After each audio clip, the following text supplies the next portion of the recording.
কিছুদিন আগে আমার এক ছোট ভাই আমাকে জিজ্ঞেস করেছিল চুয়াডাঙ্গা থেকে একদিনের জন্য কোথায় ঘুরতে যাওয়া যায়।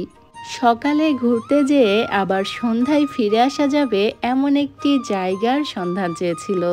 তো আমি আমার ছোট ভাইটিকে যে জায়গাটির সন্ধান দিয়েছিলাম, চলুন আজ আপনাদেরকেও সেই জায়গাটিতেই নিয়ে যাই। সকাল সকাল ঘুম থেকে উঠে চলে গিয়েছিলাম চুয়াডাঙ্গা বড়বাজারে। বড়বাজার থেকে প্রতিদিন সকাল 7টা থেকে 8টার মধ্যে নিউ মডার্ন এবং সাথী পরিবহন ছেড়ে যায় ফরিদপুরের উদ্দেশ্যে। সকাল 7টার গাড়িতে যদি যাওয়া যায় তাহলে 11টার মধ্যে পৌঁছে যাওয়া যাবে ফরিদপুর শহরে। আমরা গিয়েছিলাম সকাল 8টা 15-র গাড়িতে, যে কারণে আমাদের পৌঁছাতে প্রায় 12টা বেজে গিয়েছিল। যাই হোক, প্রাকৃতিক সৌন্দর্য উপভোগ করতে করতে 4 ঘন্টা নিমিষেই কেটে যাবে। ফরিদপুর পৌঁছানোর পর অটো বা সিএনজি যোগে খুব সহজেই চলে যাওয়া যাবে কবি জসিমউদ্দিনের বাস্তুভিটা দেখতে, যেটা ফরিদপুরের অম্বিকাপুরে অবস্থিত। সেখানে কবির স্মৃতি বিজড়িত বেশ কিছু জিনিসপত্র রয়েছে এবং রয়েছে টিনের বেশ কয়েকটি বাড়ি, যার মধ্যে আমার পালকি ঘরটি সব থেকে বেশি ভালো লেগেছিল। এই মুহূর্তে আপনারা যে ঘরটি দেখতে পাচ্ছেন, এটি হলো পালকি ঘর। পালকি ঘরের মধ্যেও ছিল খুব সুন্দর একটি পালকি। সম্পূর্ণ জায়গাটি ঘুরে দেখতে বড়জোর 1 ঘন্টার মতো সময় লাগতে পারে। কবি জসিমউদ্দিনের বাস্তুভিটা যে জায়গাটিতে রয়েছে, তার সামনের যে রাস্তার অপোজিটে রয়েছে জসিম মঞ্চ, মেলার মাঠ, সুন্দর একটি নদী এবং বিখ্যাত নকশিকাঁথার মাঠ। সেগুলো দেখার পর কয়েক কদম এগিয়ে গেলেই চোখে পড়বে সুন্দর একটি জাদুঘর, পল্লীকবি জসিমউদ্দিন স্মৃতি জাদুঘর। এই জায়গাটি অনেক বেশি সুন্দর এবং এই জায়গাটিতে প্রবেশ করা মাত্রই মন ভালো হয়ে যাবে। তবে জাদুঘরের ভিতরে যেসব জিনিসপত্র রয়েছে সেগুলোর ভিডিও করা নিষেধ। অনুমতি নিয়ে আমি এই ওয়ালটির একটি ভিডিও নিয়েছিলাম, কারণ এই ওয়ালটি আমার ভীষণ ভালো লেগেছিল। এই জায়গাটি ঘুরে দেখার পর আবারও চলে যাবেন ফরিদপুর মূল শহরে এবং সেখান থেকে দুপুরের খাওয়া দাওয়া সেরে নিতে পারেন। ফরিদপুর বেশ কয়েকটি খাবার হোটেল রয়েছে, তবে রাজস্থানের এই sweet restaurant and Chinese restaurant বেশ জনপ্রিয়।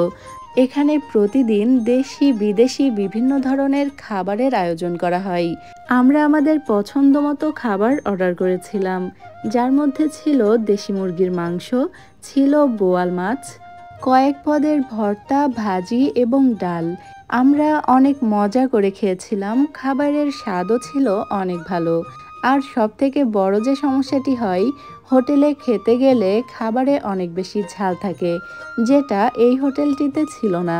এখানকার পায়েস এবং বোরহানিও ছিল ভীষণ মজাদার। আপনারা কখনো খেতে গেলে অবশ্যই পায়েস এবং বোরহানি টেস্ট করবেন। খাওয়া দাওয়া শেষ করে আবারও চলে আসতে পারেন ফরিদপুর টার্মিনালের কাছাকাছি। সেখানে রয়েছে অনেক সুন্দর একটি পার্কের মধ্যে পুরো বিকাল টাইমটা আপনাদের অনেক বেশি ভালো কাটবে। পার্কটিতে ঢোকার পরপরই আপনাদের মনে হতে পারে আপনারা যেন দেশের বাইরে কোথাও চলে এসেছেন। এখানে আইফেল টাওয়ার এবং স্ট্যাচু অব লিবার্টির রেপ্লিকা রয়েছে, সাথে রয়েছে মজাদার বেশ কিছু রাইড। এখানে ছোটদের পাশাপাশি বড়দের জন্যও বেশ কয়েকটি রাইড রয়েছে। রাইডগুলো উপভোগ করার পর এবং বিকাল টাইমটা পার্কে কাটানোর পর চলে আসবেন টার্মিনালে এবং টার্মিনাল থেকে বাসযোগে চলে যান চুয়াডাঙ্গা। তবে পৌঁছাতে সময় লেগে যাবে রাত 10টার মতো। এবার আসি আপনারা যারা ফরিদপুরে যেয়ে রাতে থাকতে চান।